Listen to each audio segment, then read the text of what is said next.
NEET परीक्षा का रद्द होना और पेपर लीक की खबरें किसी बुरे सपने से छात्रों के लिए कम नहीं थी। मुझे पता है आप में से कई लोग इस वक्त गुस्से में होंगे, कुछ परेशान होंगे, लेकिन री एग्जाम की डेट आने के बाद आप में से कुछ लोग राहत की सांस भी ले रहे होंगे। लेकिन याद रखिए, डॉक्टर बनने की इस जंग में सिर्फ पढ़ाई ही काफी नहीं है, बल्कि सिस्टम की गहरी समझ होना भी जरूरी है।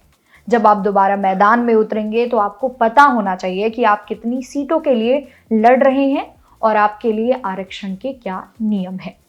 आज की इस वीडियो में मैं बात करूंगी उस सीट मैट्रिक्स की जिसे समझे बिना आपकी काउंसलिंग पूरी तरह अधूरी है। चलिए सबसे पहले बात करते हैं उस कोटे की जो पूरे देश के छात्रों को जोड़ता है। 15% ऑल इंडिया कोटा यानी कि AIQ। इसके तहत आने वाली सीटों पर आप भारत के किसी भी राज्य के कॉलेज में दावा ठोक सकते हैं। इसमें एम्स, BHU और AMU जैसे बड़े नाम शामिल हैं।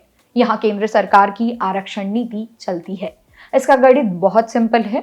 OBC के लिए 27% सीटें, EWS यानी कि आर्थिक रूप से कमजोर लोगों के लिए 10% सीटें, SC यानी कि अनुसूचित जाति के लिए 15% सीटें, वहीं ST यानी कि अनुसूचित जनजाति के लिए 7.5% सीटें, वहीं PWBD के लिए 5% हॉरिजॉन्टल आरक्षण।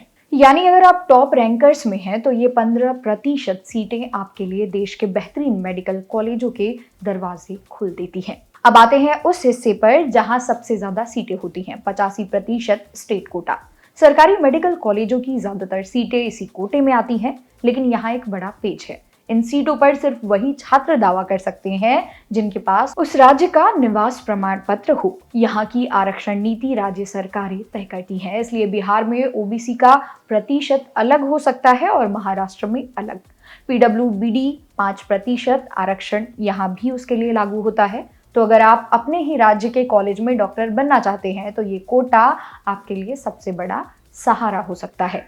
आरक्षण सिर्फ यहीं पर खत्म नहीं होता, कुछ विशेष श्रेणियां भी हैं जो आपकी मदद कर सकती हैं। कई राज्यों में डिफेंस कोटा होता है जो सेना के जवानों के बच्चों के लिए होता है।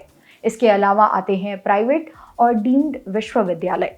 यहाँ NRI कोटा और मैनेजमेंट कोटा भी होता है। यहाँ की फीस सरकारी कॉलेजों से कहीं ज्यादा होती है और नियम भी कॉलेजों के हिसाब से बदल सकते हैं। लेकिन याद रखिए, यहाँ भी एडमिशन के लिए नीट क्वालिफाई करना अनिवार्य है। बिना नीट के कोई शॉर्टकट आपके लिए नहीं है।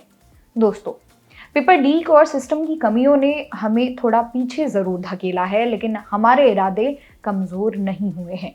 जैसा कि हम सभी जानते हैं कि NTA ने नई तारीखों का ऐलान कर दिया है। अपनी कैटेगरी और सीटों के इस गणित को ध्यान में रखते हुए अपनी तैयारी को और धार दें।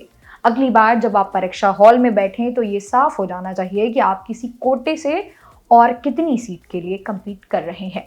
हार मत मानिए, क्योंकि देश को अच्छे डॉक्टर्स की बहुत ज़रूरत है और वो डॉक्टर आप ही बनने वाले हैं।